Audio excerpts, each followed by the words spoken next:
Good morning.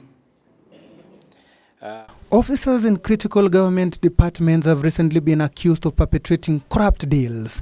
President Uhuru Kenyatta alluding to this state of affairs on Thursday, threatening stringent action against the culprits.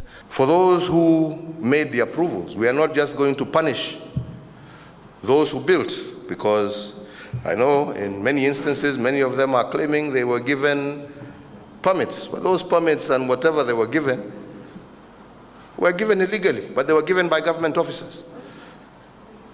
So I want to assure you that we are going after all those who issued those permits. Those ones will be prosecuted.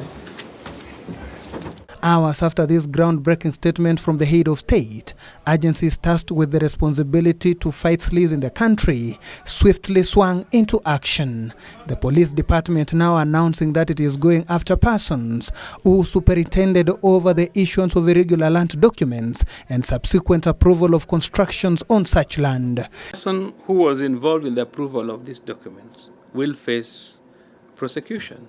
And that serves as a lesson from now onwards, that you do not authenticize an illegality, no matter your position, influence, or money. Because I've said that influence, that money has limitations. In this regard, the DCI wants all persons whose buildings have been brought down or earmarked for demolition to present themselves at its offices to state their cases. All the proprietors, the shareholders of the buildings or structures that have been earmarked for demolition are directed to present all the approval documents granted to them by the relevant government agencies before the commencement of the construction of the said buildings or structures. The desk will be open on weekdays from 8 a.m. to 4 p.m.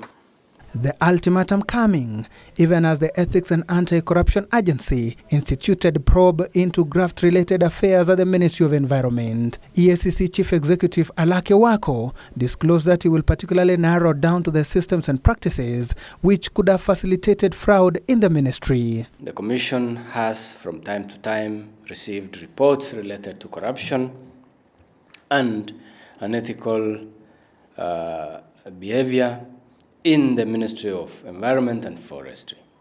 Some of these reports touch on the following areas: public procurement irregularities,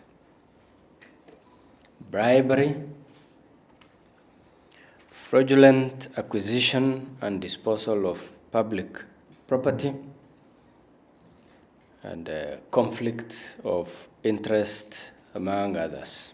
Wako, who unveiled a 6-member team to spearhead the process, is however warning officers in the ministry against non-compliance. We've gone to institutions where our officers appear to undertake such important exercises, most of the times on request or on being prompted by us. And we find many of the officers closed and officers running away, even at times leaving the towns or cities where the officers are located, thinking that we're investigating them, and therefore maybe what saves them is to flee. But does that help? Because if it's a problem already reported and we are coming to check, hata ukitoroka, we also have responsibility, including breaking the doors and checking your desks. Now that Tobacco has opened the doors to EACC to investigate affairs in the forestry and environment docket, the anti-graft watchdog says it will leave no stone unturned until the perceived rot is cleared in the department. The report on this investigation is due in 4 months' time, with similar exercise planned for other state departments in the coming days. Eric Biegon reporting for Channel 1 News.